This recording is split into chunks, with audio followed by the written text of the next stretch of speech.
மரபு மீறப்பட்டிருக்கு. திமுக ஆட்சியில எப்பவுமே தேசிய கீதம் தான் முதல்ல வாசிக்கப்படும்.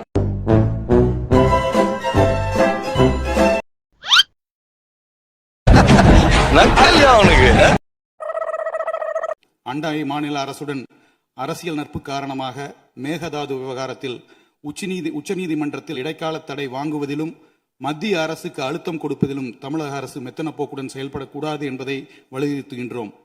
கூட்டணி தர்மத்தை விட தமிழக உரிமை தர்மமே பெரிது என்பதை இந்த அரசு நிரூபிக்க வேண்டும். மாண்பு பேரவைத் தலைவர் அவர்களே, மாண்பு உறுப்பினர்கள் பேசுகிற போது மெத்தன போக்கோடு செயல்படக்கூடாது என்று குறிப்பிட்டிருக்கிறார். இது அவைக்குறிப்பிலே நீக்கப்பட வேண்டும். எப்படி நம்மால் பின்றேன் பாரு. சும்மாவா? நம்ம சங்கத்தோட ரத்தம் உடம்புல ஓடுது இல்ல. எத்தனை காலம் தான் ஏமாற்றுவார் இந்த நாட்டிலே,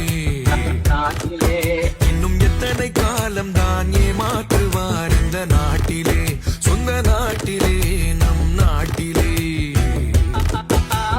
எத்தனை காலம் தான் ஏமாற்றுவார் இந்த நாட்டிலே. நல்லா இருக்காங்க எல்லாம். ஏய் ஏன்டா நீ எல்லாம் நல்லா இருக்க? ஏன்டா நல்லா இருக்க நீ எல்லாம்? ஏய் சும்மா நீ ஏன் நல்லா இருக்க? சும்மா நீ நல்லா இருக்க அப்பதான் நான் போறாம கெட்டவனா பாக்குறான். சும்மா சொல்லுகிறார். அந்த வகையில மொத்த முரண்பாடுகளுடைய உருவமாக தான் இன்றைக்கு இந்த ஆளுநர் உரை அமைந்திருக்கு. இந்த அரசு அமைச்சு ஒரு மாசத்துக்கு மேல ஆச்சு, 38 நாட்கள் ஆச்சு. இவங்களுக்குன்னு சொல்றதுக்கு சாதனைகள் எதுவுமே இல்லை. இவங்க சொல்றது அறிவிக்கிறது எல்லாமே எங்களுடைய திராவிட மாடல் அரசுடைய திட்டங்கள் தான், அதோடைய நீச்சல் தான். இந்த அரசு வெறும் ஒரு காப்பி பேஸ்ட் அரசாக சிக்கல் அரசாகத்தான் செயல்பட்டு கொண்டு இருக்கிறது.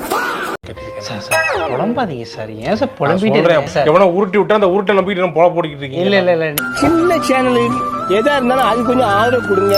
உங்க பொண்ணான கையை வந்து அந்த பெல்ல தட்டிடுங்க. அவங்களுக்கு சப்ஸ்கிரைபர் 5-10 ஏறுனா அவங்க மனசு சந்தோஷப்படும். அவங்க வீடியோவும் பாருங்க. சில நண்பர்